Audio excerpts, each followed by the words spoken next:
Welcome to Sustainable Packaging with Cory Connors. Today's guest is Mr. Vic Casale, and I'd like to allow him to introduce himself because he's got lots of titles.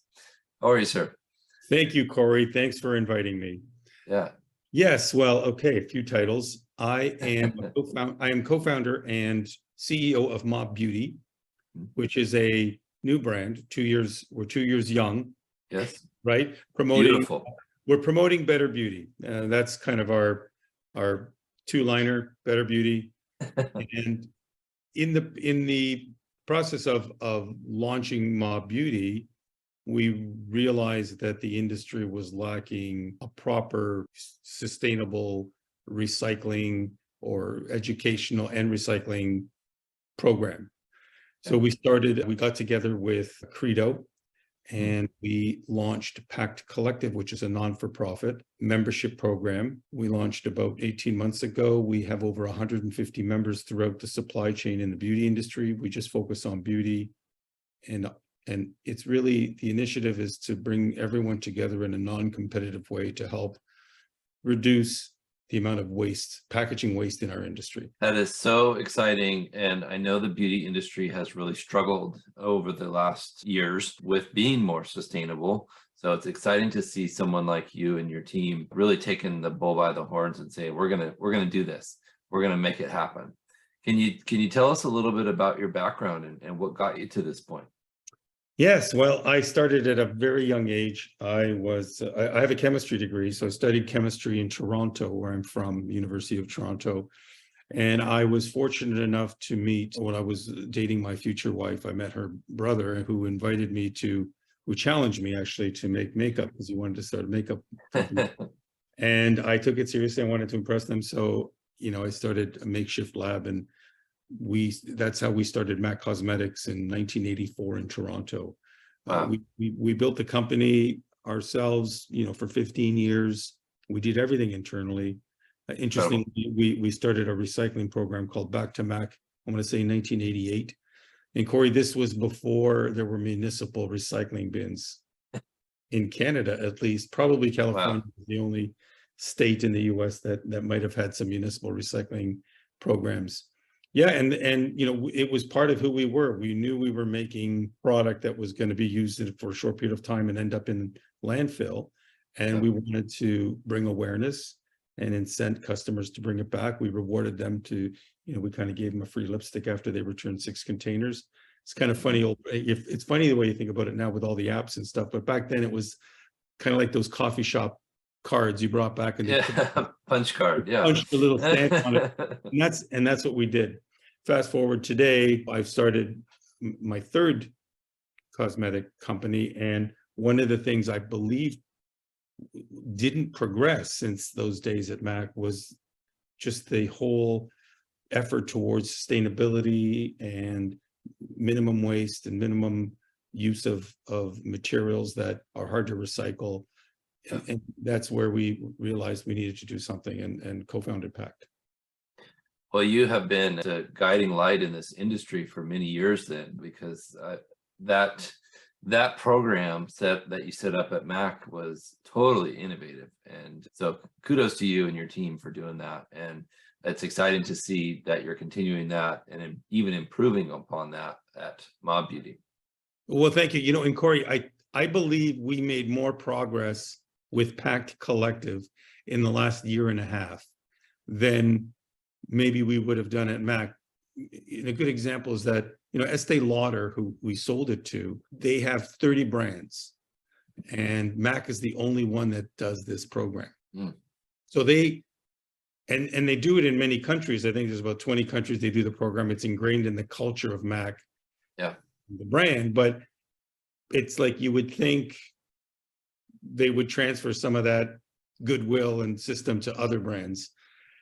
But at Pact, in just 18 months, we brought on 150 members. We're engaging them in education and in recycling programs, helping them to design packaging that's more sustainable, that creates less waste. We're really moving the needle now.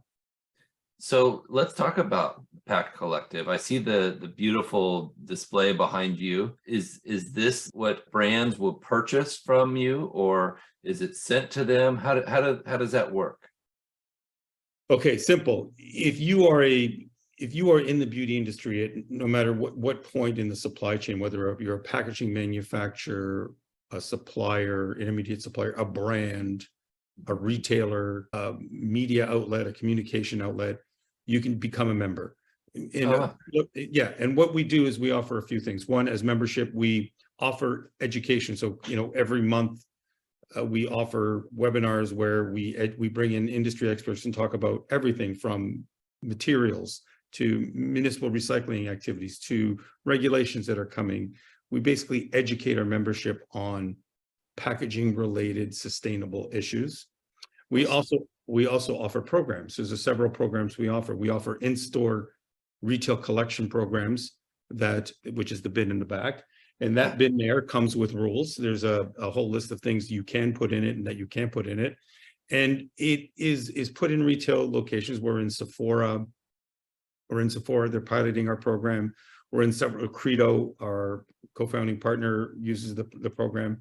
And it's more than just collecting hard to recycle materials, it's education. Part of the bin is a place for consumers to learn about what can actually be recycled and what cannot, and what's easily recycled and what's hard to recycle. That way they can make a more informed decision on their future purchases if they're so inclined. So we create a little bit more effort in educating. There's a little bit more time spent, but we believe long-term, that's the best way to change behavior is by educating. So we have an in-store program, which is also used at corporate offices of many of our corporate memberships. Endo, which owns a lot of beauty brands. Sephora, of course, has them at their offices. We have packaging suppliers that WWP that has bins in their corporate offices as well. So we have the collection bins in the office. And again, it does collect a small amount of packaging that we do use and sort, but it also creates a place and a reason to communicate and educate consumers and decision makers on, what's working, what's not working, and what the current state of affairs are on beauty packaging. So we offer mail back programs for a lot of the small brands that don't have retail partners. We encourage people to go into a store and drop it off because it's the most efficient way. For those who can't, we allow them to mail it back. And we have, education programs that we work with various members who want more information. And we also support their design teams on showing them what we believe will be more sustainable. Yeah, I'm just trying to think of what else we do. It really is a non-competitive collective to share information on best practices in beauty packaging. And really that's what PACT is about. Does the material you mentioned reuse, does some of it get washed out and actually refilled, or is it all melted down into new plastic packaging? Some of those loop type systems which are being piloted by various organizations, we don't do that. We collect material that's empty and cleaned. We grind it and wash it. The easier to recycle materials like PET and PP, we're moving, but the ones that are harder to recycle, like the number 7s, which are kind of a mixed bag of various types of plastics, we're collecting, shredding, and cleaning, and we're piloting doing chemical recycling on that. So we're just taking it back to molecular level and looking to resell the material that it produces. We do have a couple of pilots in place for goals for 2023 is to take some of the clean shredded plastic that we've collected and put it back in the industry with some of our membership brands. Wow, well done. Good for you. It's exciting to hear this kind of a program being started and being successful and actually, committing to recycling. It's excellent. And today it's America Recycles Day, November 15th, while we're recording this episode. Isn't that amazing? It's great. This is very appropriate. It's amazing I got invited for this day, or we're doing it on this. It's very serendipitous. So why has sustainability been such a challenge for the beauty industry? There are so many reasons. Yeah. Let's just start with the supply chain, because I think that's the part that is I believe, the slowest to move. Customers actually move quickly. When they make up their mind that something is not what they want, within, half a decade or something, it usually gets sorted out, or it starts to move in the right direction. Right. And that seems like a short time. I mean, a long time, half a decade, but it's a short time in the span of things when you're trying to change behaviors and change buying patterns and change consumption patterns of, let's just say, beauty. There's so many other things that can change, but beauty is one. So in the supply chain, if you work in operations and manufacturing, it takes a long time to just develop relationships, invest in equipment, in resources, train your staff to do things, to make things, to constantly supply things. And trying to change that, there's a resistance in saying, look, we just invested in $10 million worth of tooling. We bought injection molding equipment. We just trained our staff. We just opened a factory up in Indonesia and one in, Vietnam. And now you're telling me you don't want ABS plastic. I have $50 million worth, invest. Right. So, you take decades of investment and training and coordination, and some of these facilities take 15 years, 20 years to pay back. And then you want to change it. Well, there's going to be a resistance to that. So there's that. Yep. Then there's the intermediates, the brands, not so much the consumers, but the companies that make product and sell product. Nobody wants to straddle the burden of the additional cost of anything. I mean, let's face it, unless you're forced to do it by regulations, or you've got a really strong conscience that won't allow you to do it, chances are you're going to try to minimize the financial burden on your part of the value, the share of the value. So if you're going to take packaging and make a product and put it in a package and sell it to a retailer, that part, you don't want to spend extra. You just want to make it minimal, and you want to make your margins, and you want to sell it through. So a company isn't going to just say, oh, you know what?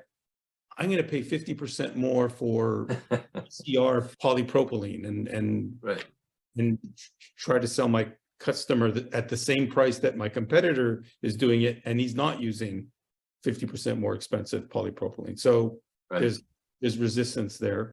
I think the consumer genuinely wants to make the change, but most of the supply chain leading up to the consumer resists. There's an element of resistance. Retailers, here's a perfect example. Cory, and this is the truth from where I see it. Okay, so it could be somebody else's. True. Somebody else may say it's false, but from where I see it, retailers are afraid to take refillable programs. Brands that have refillable options, they don't know how to do it. They don't know how to manage it. It's new. It's different. It's a challenge. How do I do refill? Like, do I sell this? And does then the customer want one? Like, is the customer actually going to buy the package and the refill separately, or do I have to package it together and then package separately? Now I've got double the SKUs, and do I really want to stock double the SKUs? And it's very complex. So there's a bit of uncertainty there and risk for a retailer. And if the retailer doesn't really want to do it, then the consumer is going to say, well, the consumer is not going to see it.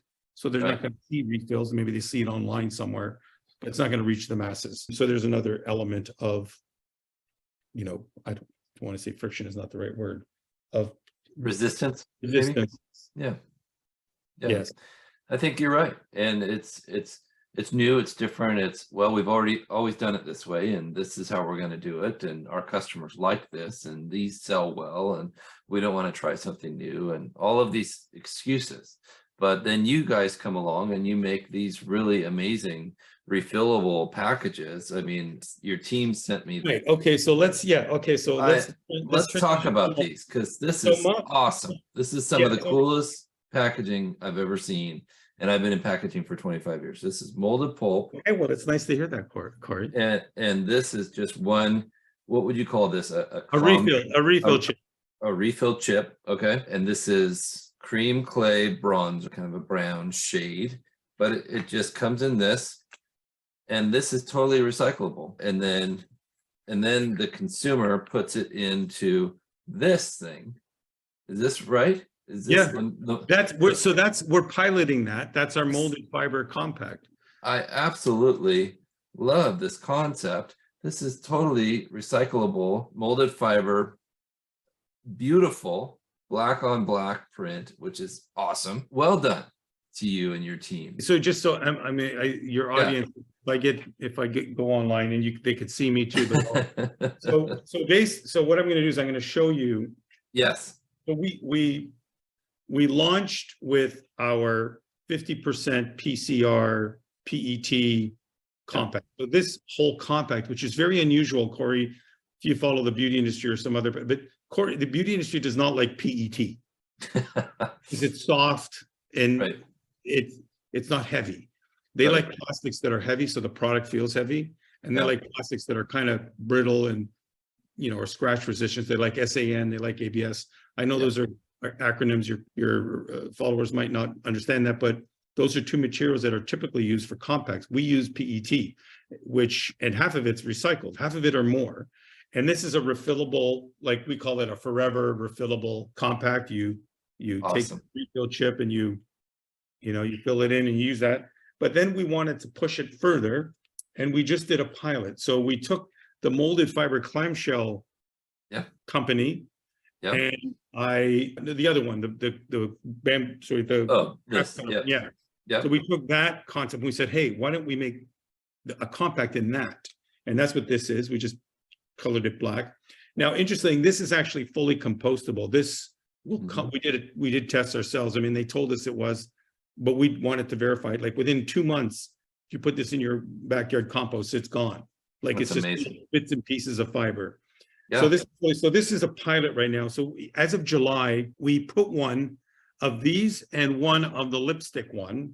So I don't know if you got a lipstick one. Yes. So there's a lipstick one and this. We put this in every order, and we're doing it for 6 months. And we're just asking people, look, is this the future of beauty? We encourage them to hit a QR code, give us feedback. We don't want to rush to try to think that we can, on our own, reshape an industry.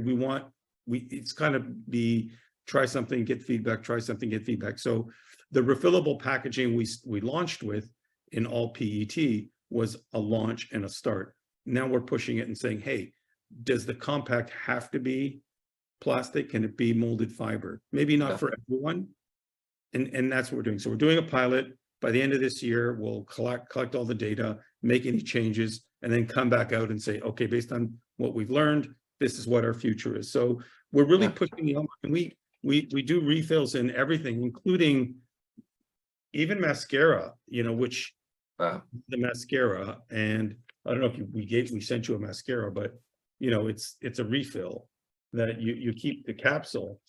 I mean, you keep the capsule, you keep the outer capsule, and That's so cool. And these bamboo things, again, are compostable or recyclable, and that's just part of it. It's also about education. We list all the packaging we use in our brand. You go to our website and you'll see it. It'll tell you where we are, if we're using PCR, how much we're using PCR. We're very open, because I think if you're not, then people aren't going to learn and change behaviors if there's a behavior to be changed. And in this case, we believe it is. Just on the environmental side, there's a benefit. But one of the things that I try to explain to people in our industry, which know it, for consumers, but when I formulate a product in the traditional sense, where the compact and the let's say the cream blush that you have come together. So you buy it, it's all assembled, it's in a package, it comes in a sleeve, it's the compact, the product, everything is here. Right. Let's say this costs $20. So you buy it for $20. The retailer gets about $12 of the $20.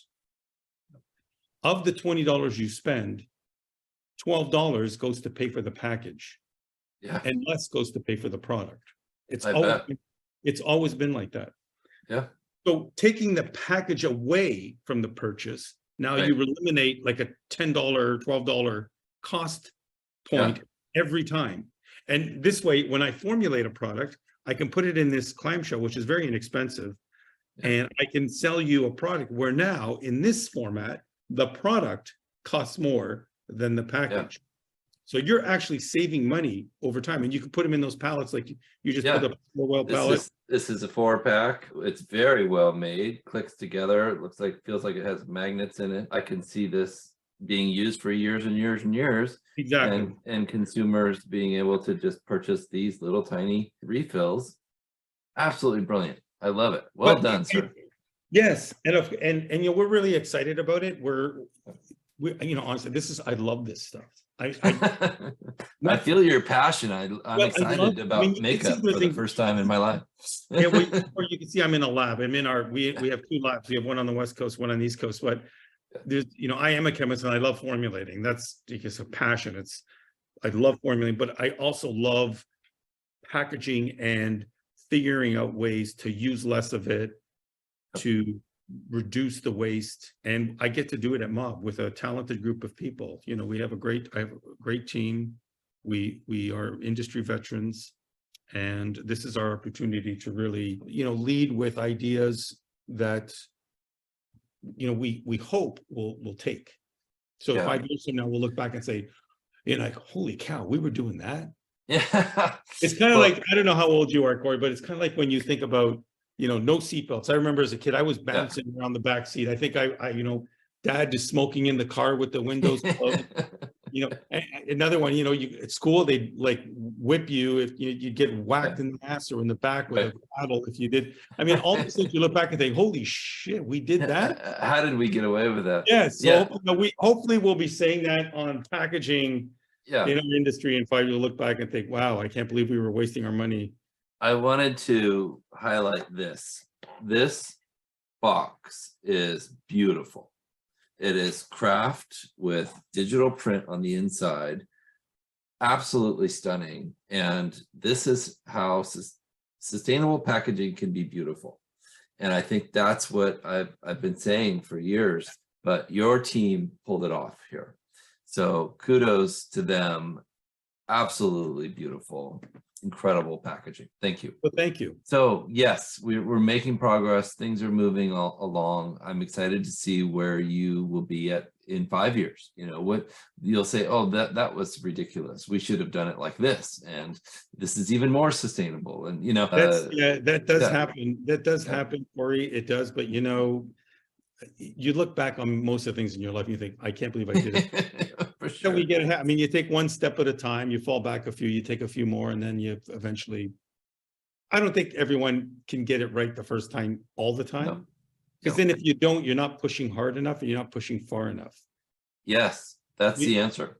If you go too slow and it's too calculated, then you might not get enough done or make enough of a material change. Right. Are your customers embracing this new refillable technology, or what's the response been so far? Yes, well, I believe we are attracting those customers that see a huge value in from the, I want to say, channels of distribution of access that we have today. We're hoping to expand on that, knowing that once we get into more places of distribution, we can show that you do get a better product at less the cost, and you don't use as much packaging in the long haul.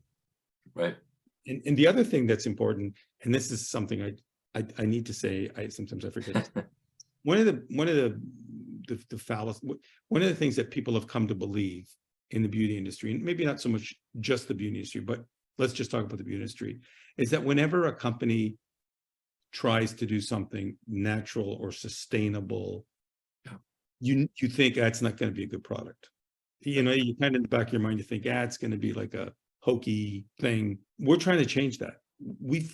I formulate our products to be professional quality. We sell to professional makeup artists who work in theater, who work on sets and photography.